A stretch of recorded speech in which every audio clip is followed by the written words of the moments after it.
సార్లు జరిగిన తీన్మార్ మల్లన్న వెనుకడుగు వేస్తాడేమో, ఈ ప్రజల కోసం కొట్లాడడం బంద్ చేస్తాడేమో, ఈ విద్యార్థుల కోసం కొట్లాడడం బంద్ చేస్తాడేమో అని చెప్పి ప్రయత్నం చేసిరు.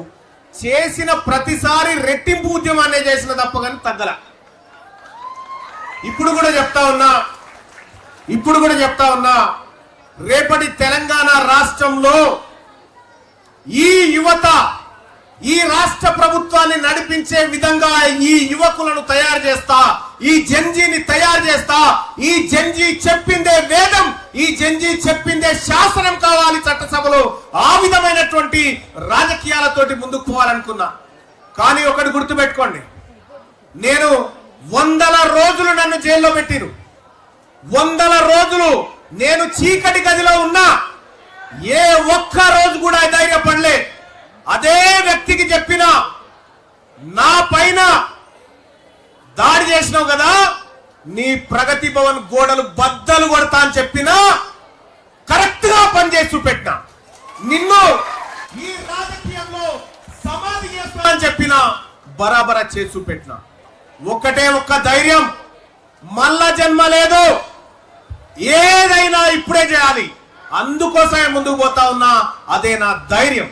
ఈ విషయంలో మల్లన్న గారిని మనం అందరం స్ఫూర్తి తీసుకోవాల్సిందే. మల్లన్న గారు మేడ్చల్కి వచ్చారు కాబట్టి యూత్ లో నాయకులు ఉన్నటువంటి ఒక ప్రశ్న, మీరు రాబోయే ఎన్నికల్లో మేడ్చల్ నుంచి ఎమ్మెల్యేగా పోటీ చేస్తారా, వేరే ఎక్కడి నుంచి పోటీ చేసే అవకాశం ఉందా? లేదు, మేడ్చల్ నుంచి నేను పోటీ చేయను. నేను పోటీ చేయబోతుంది నా సొంత నియోజకవర్గమైన ఆలేరు నియోజకవర్గం నుంచి పోటీ చేయబోతా ఉన్నా. ఆలేరు నియోజకవర్గం, నా ఓటు అక్కడుంది, నా తాతలు ఎక్కడున్నారు, నా సొంత నియోజకవర్గం ఆలేరులో చేస్తా. ఇంకొకటి, రాబోయేటువంటి 2028 అసెంబ్లీ ఎన్నికల్లో ఇక్కడ మల్లారెడ్డిని ఒక సామాన్య యువకుని చేతిలో ఓడగొట్టిస్తా అని చెప్పి కూడా తెలియజేస్తా ఉన్నా. మల్లన్న గారు, మీలో ఉన్న బలహీనత ఏంటి? ఒక విషయం చెప్పాలి మీకు. తీన్మార్ మల్లన్నలో ఉన్న బలహీనత ఏంది అని చెప్పి చెప్తా ఉన్నారు. నేను ఫస్ట్ టైం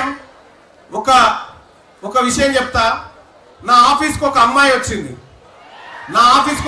వచ్చి ఆమె, అన్నా నేను చదువుకుంటా, అన్నా నాకు చదువుకోవాలని ఉంది, కానీ మా అమ్మ నాన్న మా మేనమామ మా మేనత్త కొడుక్కిచ్చి పెళ్లి చేద్దాం అనుకుంటున్నారు, అతను బాయికాడ వ్యవసాయం చేసుకుంటా ఉన్నాడు, నాకేమో చదువుకోవాలని కోరిక ఉందన్న అని చెప్పారన్నది.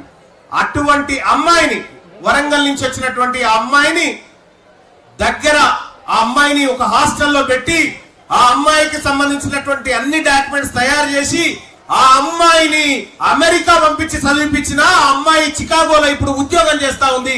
ఆమె కోసం డబ్బు ఖర్చు పెట్టాల్సి వచ్చినప్పుడు నేను నా భార్య నగలను కూడా పట్టించుకోలేదు. అది నా బలహీనత. పిల్లలు చదువుకోవడం, ఇవాళ తీన్మార్ మల్లన్న ఆఫీస్ కి వచ్చి చదువుకోవాలన్న బలమైన ఆకాంక్ష ఉన్న పిల్లలు అమెరికాలో 10 మంది పిల్లలు చదువుతా ఉన్నారు. ఇప్పుడు అనేక మంది పిల్లలు MBBA చేస్తా ఉన్నారు. రష్యాలో ఉన్నారు, యూకేలో ఉన్నారు, లండన్ లో ఉన్నారు. బికాస్ తీన్మార్ మల్లన్న బలహీనత ఏదైనా ఉందంటే చదువు కోసం ఏదైనా చేస్తాడు.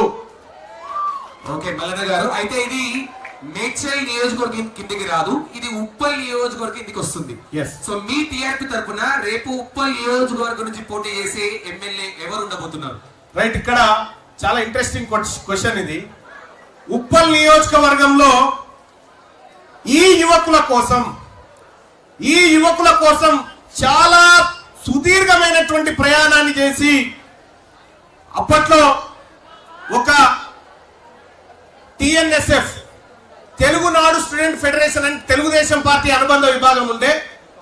ఆ రోజు దాదాపు ఒక 20 ఏళ్ల కింద అనుకుంటా చక్రపాణి గారు 20 years క్రితం ఇక్కడే ECL లో ఒక గార్డెన్ లో స్టూడెంట్స్ అందరినీ కూర్చోబెట్టి స్టూడెంట్స్ కోసం, వాళ్ళ సమస్యల కోసం మాట్లాడాలని చెప్పి ఆ రోజు ఉన్నటువంటి చంద్రబాబు నాయుడుని తీసుకొచ్చి స్టూడెంట్స్ మధ్యలో కూర్చోబెట్టినటువంటి చక్రపాణి గౌడ్ ఉన్నారు ఇక్కడ.